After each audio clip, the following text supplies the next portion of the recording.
Hello everyone and welcome to Sinful Gaming. I hope you're all doing well, I hope you're all staying safe, and most of all, I hope you're all fighting that war against the grey. Today's video, we're going to talk Start Collecting Warhammer 40,000, and today we're going to take a look at the Combat Patrol Black Templars box set and how we can use this box set to create a Black Templars force to get us started in Warhammer 40k. In this video, we'll go through all the contents of the box set, what it contains, how we can use that stuff on the tabletop, and then we'll take a look at some other units we can bring into our force to give us some different sort of things to do on the tabletop, and also finish off the video with a sample 1,000 point army list for you to get some inspiration in creating your own 1,000 point Black Templars army list, or indeed copy our list if that's what you wish to do.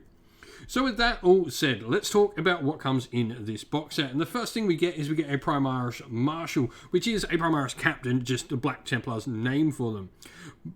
Marshals have some pretty cool abilities. They've got a 4-up invulnerable save. They give reroll hits and rolls of 1 to all units within 6 inches of the chapter core units.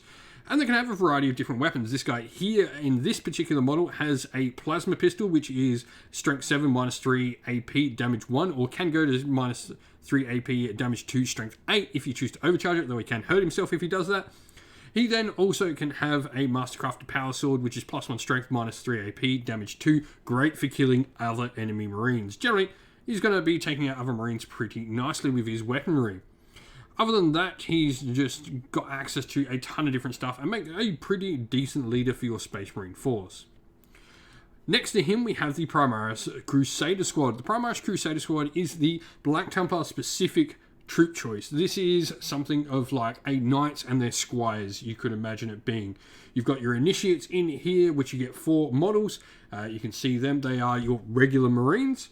You've then got the Sword Brethren, who is the guy with the cool looking knightly sword pose ready for battle on the bottom left. And then you have your Neophytes as well, which are your effectively Primaris Scouts. Effectively how this works is you've sort of got knights and each one of them has their own little squire. Now, alongside this, you're going to have a bunch of different weapon options. You can have Pyre Blasters, which are a special type of flamer that Black Templars have. Assault D6, Strength 4, AP minus 1, damage 1, and automatically hits the target when you shoot with it. All of them are going to have auto bolt rifles or heavy bolt pistols, and you've got Power Sword available for your Sergeant as well, which is a nice plus 1 strength, minus 3 AP, damage 1 weapon. On top of that, you've just got lots of different options in the unit. You can put Power Fists and all of that sort of stuff onto your initiates. And then you can also have like extra neophytes in there based on how many initiates you got. And your Sword Brethren can be quite nice as well, where he can pack out a bunch of different sort of attacks. He's got an extra attack on top of the rest, which is really nice. So he can have a variety of different weapon loadouts. Now, alongside them, we have a Primaris Intercessor Squad. These are just sort of stock standard Primaris Space Marines. They're carrying bolt rifles, can have a variety of different weapons. If you're choosing to make these a bit longer field, maybe you go with Stalker bolt rifles or other options you have there. Pretty much regardless of which bolt rifle you choose, they're all sort of stock, the same sort of job. These are going to be a great unit for holding objectives on the table, sitting there, laying down some firepower. Next, we have a Primaris Impulsor, which is the last miniature in the kit. Primaris Impulsor is a great transport. Now, there isn't that many good units inside here for the transport. Generally, Crusader Squad is probably the one that needs the transport, but it's too large to fit inside. But we're going to fix that with how we look to expand upon this. An Impulsor is a great thing. It's an assault vehicle, so units embarked on this transport can disembark even if it's made a normal move in the turn, which is really nice. Shield Drone on it is an option that can give it a 5-up invulnerable, and it can have a variety of different weapons. And because it's Black Templar, it can also have a multi-motor for some cool anti-tank ability for the units it's deploying with. Now, taking a look at other units we can bring into our force, we have the Emperor's Champion. This is a Black Templar specific HQ option and probably one of the most iconic miniatures for the Black Templars. The Emperor's Champion has weapon skill 2+, strength and toughness 4 at 5 wounds and 5 attacks. He has his Black Sword, which can be used as either Sweeping Blow for plus 3 strength, minus 3 AP, damage 2, or the Thrusting Strike for times 2 AP, times 2 strength, minus 4 AP, damage 3, and each time an attack is made, you get minus 1 to hit with this particular one. But you've got some cool options in how you do. This model can never have any relics because it's already technically got a bunch of different relics on it, and he's got a bunch of different abilities. His Armor of Faith gives him a 4+ invulnerable.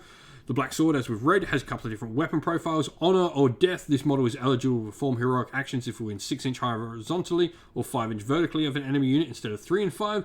Each time this model makes a heroic intervention move, so long as it ends its move either closer to or the closest enemy model or within engagement range of an enemy character. It can move up to 6 inch. All other heroic intervention rules still apply.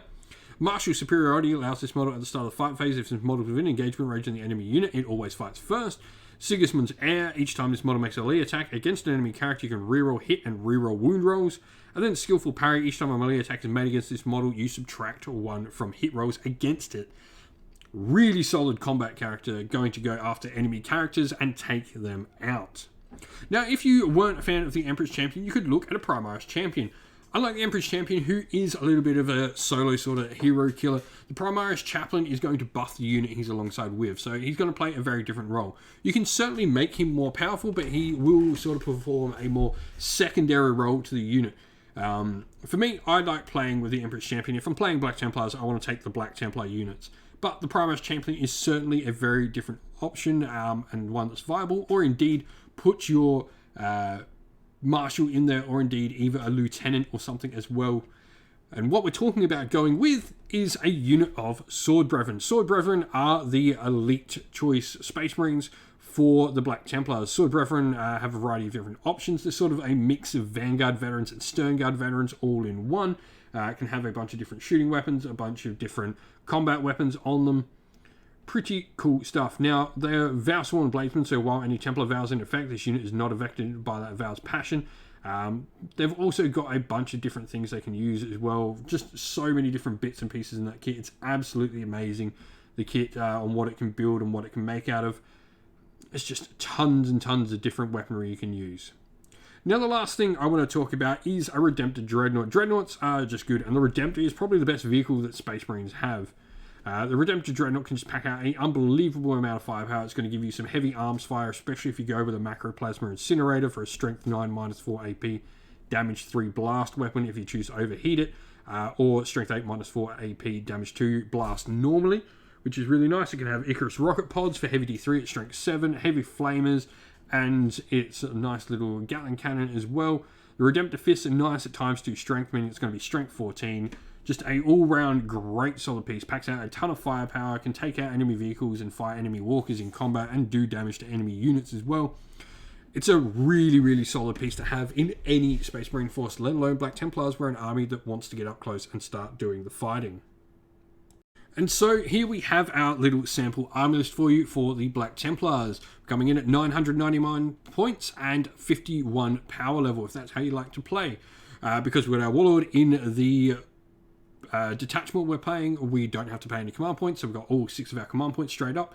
Now we've gone for upgrading our Primaris Captain to a Chapter Master. This gives him a few extra abilities, which is really nice. So the Chapter Master, if you command phase, you can select one friendly Chapter Core within 6 inches of this model, and until your next command phase, each time you roll a hit roll, you can just re-roll hits. Not re-roll once to hit, just flat re-roll hits, which is really, really nice. It gets a few other little things as well. Now, we've gone for the Inspirational Fighter Warlord trait. While Black Templar core unit is within 6 inches of this Warlord, each time a model unit makes a melee attack on a modified wound roll of a 6, improve the armor penetration characteristic of that attack by 1. It's cumulative with the Assault Doctrine, which is really nice.